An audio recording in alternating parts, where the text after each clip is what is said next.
সুন্দর দ্বীপ, নেই কোলাহল, নেই চিরচেনা ব্যস্ততা। বলছি প্রবাল দ্বীপ সেন্ট মার্টিনের কথা। পরিবেশ রক্ষায় গেল মার্চ থেকে দেশের একমাত্র প্রবাল দ্বীপ সেন্ট মার্টিনে বন্ধ হয়েছে পর্যটক যাতায়াত। আর দ্বীপটির ছেড়াদিয়া ও ডিয়ার মাথা খ্যাত মিনি সুন্দরবন ফিরে পেয়েছে নতুন প্রাণ। কিন্তু সাগরে মাছ শিকার কিংবা পর্যটন ঘিরে যাদের জীবিকা, সেসব মানুষ আছেন চরম সংকটে।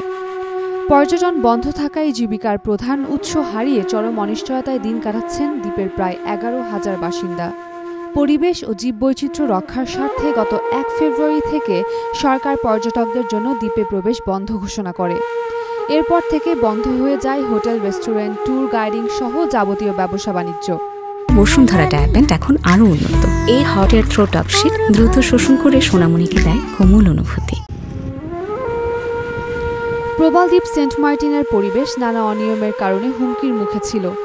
অন্য সময় বছরে পর্যটকদের জন্য এই দ্বীপ খোলা থাকত 5 মাস। এই মৌসুম থেকে মাত্র 3 মাসের জন্য খোলা রাখার সিদ্ধান্ত সরকারের। সে অনুযায়ী 1 ফেব্রুয়ারি থেকে 9 মাসের জন্য পর্যটক নিষিদ্ধ করা হয়। দ্বীপের শত শত পরিবার পেশা হারিয়ে নিদারুণ কষ্টে দিন কাটাচ্ছে। অধিকাংশ হোটেল ও কটেজের দরজায় তালা ঝুলছে। কর্মহীন হয়ে পড়েছেন হাজারো কর্মচারী। সেন্ট মার্টিনের লোকেরা কিন্তু আগে তো মনে করেন 4 মাস 5 মাস সিজন পাওয়া যেত, এখন পাইতেছি আমরা 2 মাস। 2 মাসের জন্য বাইরের লোক আসতে পারে না। এখন 2 মাসের জন্য আমাদের যোগদের গাড়ি চলাফেরা করবে কারেন্টের বিলের জন্য, আমরা গাড়ি চালাতে পারতেছি না। কারেন্ট বিল বেশি আর এখানে লোকজন নেই। যারা স্থানীয় বাসিন্দা আছে তাদের সামগ্রিক অবস্থা খুবই ভয়াবহ। বাংলাদেশের অন্যান্য এলাকার মানুষ যেভাবে বসবাস করছে, চলাফেরা করছে, তাদের অর্থনৈতিক অবস্থা যে উন্নয়ন হচ্ছে, আমাদের সেভাবে নাই। কারণ আমরা একটা বিচ্ছিন্ন এলাকায় বসবাস করি, আমাদের এখানে ইনকামের জায়গাটাও সীমিত এবং সময়ের সাথে সাথে আমরা আগে সবাই মৎস্যজীবী ছিলাম, আমাদের পূর্বপুরুষ সবাই হচ্ছে ফিশারম্যান ছিল, কিন্তু সময়ের সাথে সাথে আমরা সেই জায়গা থেকে পরিবর্তন করে আমরা একটা ট্যুরিজম নির্ভর ইকোনমির সাথে আমরা অ্যাটাচমেন্ট হয়ে গেলাম। কিন্তু সরকারের যে সিদ্ধান্ত, একটা পর্যটন হাব হওয়ার মতো সেন্ট মার্টিন এলাকায় এখানে এতগুলো পলিসি এমনভাবে ইমপ্লিমেন্ট করলো যে আমরা এখন আর কোনোভাবেই বিকল্প কর্মসংস্থানের সুযোগ নাই। ভ্রমণের মৌসুমে সেন্ট মার্টিনের জেটিঘাট মুখর থাকে পর্যটকে। তাদের নিয়ে কর্মব্যস্ত থাকেন স্থানীয় বাসিন্দারা। কিন্তু এ মৌসুমে ভ্রমণ বন্ধ থাকায় বেকার দিন যাচ্ছে তাদের। অর্থ সংকটেও এখন দিন যাচ্ছে তাদের। খাবার সংকটে রয়েছে সেখানকার কুকুর ও পোষা প্রাণীগুলো। আগামী নভেম্বরের আগে সেখানে ভ্রমণের পথ খুলবে না, ফলে অপেক্ষা করতে হবে দীর্ঘ সময়। এক ব্যবসায়ী বলেন, মাছ ধরা বন্ধ থাকায় সংসার চালাতে হিমশিম খাচ্ছেন অনেকে। অভাবের তাড়নায় শিশুরা স্কুল ছাড়ছে, শিক্ষা প্রতিষ্ঠানে উপস্থিতি কমে গেছে আশঙ্কাজনক হারে। সরকারি কোনো সাহায্য এখনো দ্বীপে পৌঁছায়নি। এত খারাপ সময় কখনো আসেনি।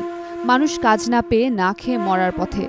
যদি সীমিত আকারে পর্যটক প্রবেশের অনুমতি দেয়া হয় তাহলে কিছুটা হলেও স্বস্তি ফিরবে।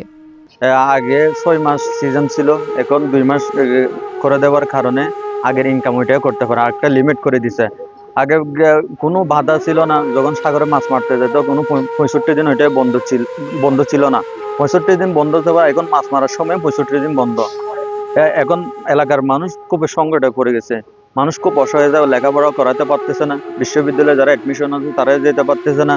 মানুষ আগে যে আদিম যুগে 10 বছর আগে মানুষ গাছ কেটে যে জ্বালানি ব্যবহার করত, এখন সেই সময়টা আবার চলে এসেছে। খুবই কষ্ট পাচ্ছে, কষ্টের কোনো শেষ নেই। আমাদের এখানে তো আগে 5 মাস চলত ব্যবসা, এখন তো মানে 2 মাস চলে। এখন ওই জন্য আমাদের এলাকার জনগণ সমস্ত লোক বসা, কোনো কাজকর্ম নাই, শুধু সবাই মানে কি শুধু বসা অবস্থায়, মানে চলাফেরার দিকে ব্যবসা বাণিজ্যের দিকে খুবই কষ্টের মধ্যে আছে। আর আমাদের যাতায়াতে ওরকম যাওয়ার মধ্যে খুবই কষ্ট। বর্ষাকালে কিভাবে মানে যাওয়া নিষিদ্ধ করে দিন। 8 বর্গ কিলোমিটার আয়তনের দ্বীপটির জনসংখ্যা 11,000। দ্বীপবাসীর জীবিকার অনেকটাই পর্যটন ঘিরে। প্রকৃতি রক্ষার সঙ্গে নিশ্চিত হবে জীবিকার সুরক্ষা। যৌক্তিক সিদ্ধান্তে সগৌরবে টিকে থাকবে অনিন্দ সুন্দর সেন্ট মার্টিন। স্থানীয়দের চাওয়া এতটুকুই। উম্মেরুম্মান ক্রান্তি, daily sun. For more updates, follow us on Facebook. Subscribe our YouTube channel. Get the latest update on www.daily-sun.com.